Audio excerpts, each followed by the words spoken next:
મારા ઉદયસિંહ દાદાને યાદ કરવા હોય અને મારા મધુબાની યાદમાં ગાવો હોય અને ત્યારે મારા ગુમાથી અમારા સુમિતભાઈ ગવડાવતા હોય, અમારા શૈલેષભાઈ ઠાકોર ગવડાવતા હોય ત્યારે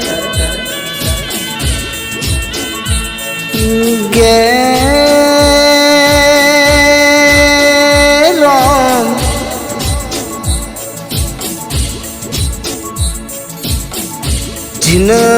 જીન આ કળિયુગમાં ઉદયસિંહ દાદા અને મારા મધુબા જેવા માવતર મળી જાય કે ભગવાનના ઘેરથી તમારું તેડું આવ્યો ભાઈ, પણ મારા સુમિતભાઈ ચેવું બોલ, મારા શૈલેષભાઈ ચેવું બોલ ભાઈ કે દુનિયામાં કોઈના મા બાપ મરશો નહીં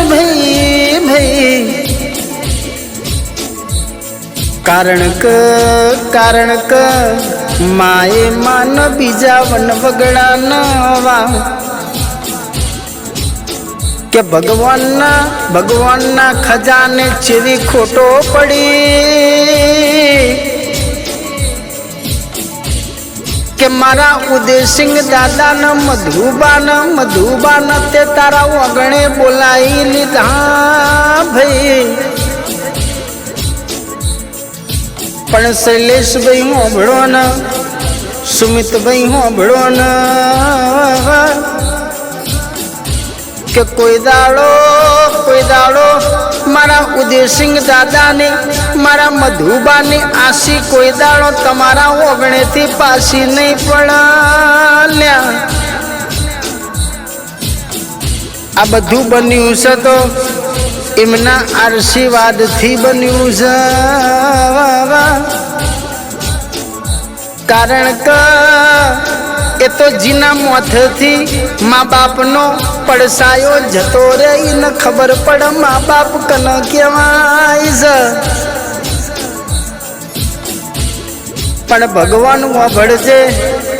અમારા સુમિતભાઈની અરજી છે, મારા ઠાકોરના ઓગણે ઠાકોર પરિવારની અરજી છે કે અમારા ઓગણાનું રતન ત્યાં સિલવી લીધું, પણ એ રતન તારા ખજાને હાચવી રાખજે ભાઈ. એનો જન્મારો અફળ ના જાય એનું ધ્યાન રાખજે પણ સુમિતભાઈ વાભળો ના, ઉદયસિંહ દાદાની આશી મારા મધુબાની આશી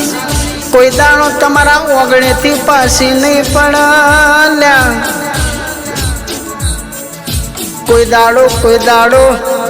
એ ગયડા મા બાપની ઓતેડી બોલી હશે તાણ આવું બન્યું છે, બાકી દુનિયામાં બનતું નહીં લ્યા